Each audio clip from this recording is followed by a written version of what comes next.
Salut à tous, on se retrouve dans une nouvelle vidéo et aujourd'hui on continue de parler de l'Euro 2020 et on a le résultat dans deux groupes, le groupe C et le groupe B. Donc hier à 18 h ça jouait dans le groupe C, la Macédoine du Nord contre le Pays-Bas et l'Ukraine contre l'Autriche. Donc on va commencer par parler de la Macédoine contre les Pays-Bas, vu que c'est le match qui avait aucun enjeu, vu que les Pays-Bas étaient assurément premiers et la Macédoine du Nord éliminée. Du coup, dans ce match, sans surprise, on a vu les Pays-Bas dominer, inscrire le premier but par l'intermédiaire de Memphis Depay à la 24e minute. Quand même là avec Malen, Depay là.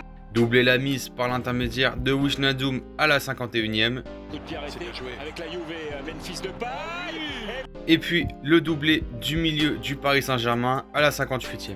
Oh, super. Et le doublé n'est pas là, si.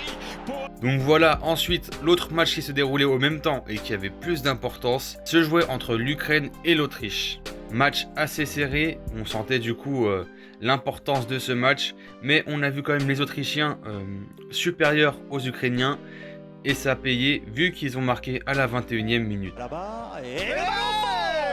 L'Autriche s'impose donc 1-0 dans ce match et valide son billet pour les huitièmes de finale aux côtés des Pays-Bas. Ce qui permet du coup au classement de voir les Pays-Bas premiers avec 9 points, l'Autriche deuxième avec 6 points, l'Ukraine troisième avec 3 points et la différence de but de -1.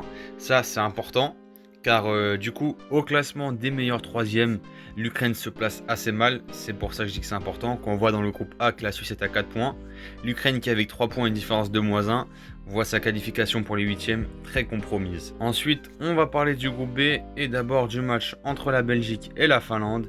Dans ce match, les deux équipes rentrent au vestiaire à la mi-temps avec un 0-0 avant de voir la Belgique ouvrir le score, notamment à cause d'un but contre son camp du gardien finlandais. A noter que c'est le 6e but contre son camp dans cet Euro et que c'est un record. Ensuite, on a vu les Belges doubler la mise par encore un autre but de Romelu Lukaku. On fait un petit hold-up. Lukaku. C'est dans le contexte d'une défaite de la Finlande qui était à 3 points qu'on va regarder l'autre match qui opposait la Russie au Danemark. Car en effet, la Russie et la Finlande étaient à 3 points avant le match et le Danemark pouvait espérer se qualifier en cas de victoire avec une bonne différence de but. Entre le Danemark et la Russie, on a vu des buts et les voici.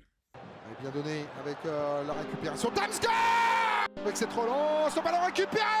Oh, Youssouf Pansa. Michael, ce ballon est au fond. Avec Simon Kier, compliqué de venir reprendre et derrière la frappe.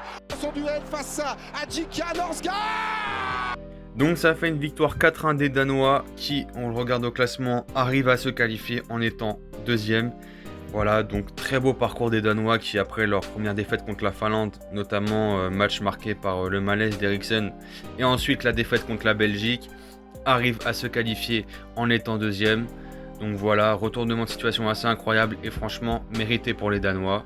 Donc le reste du classement, vous l'avez vu, la Belgique première avec 9 points, la Finlande troisième, qui est pour l'instant le pire troisième de groupe, donc ça risque d'être aussi un peu léger pour pouvoir se qualifier, et la Russie qui sort donc en étant quatrième.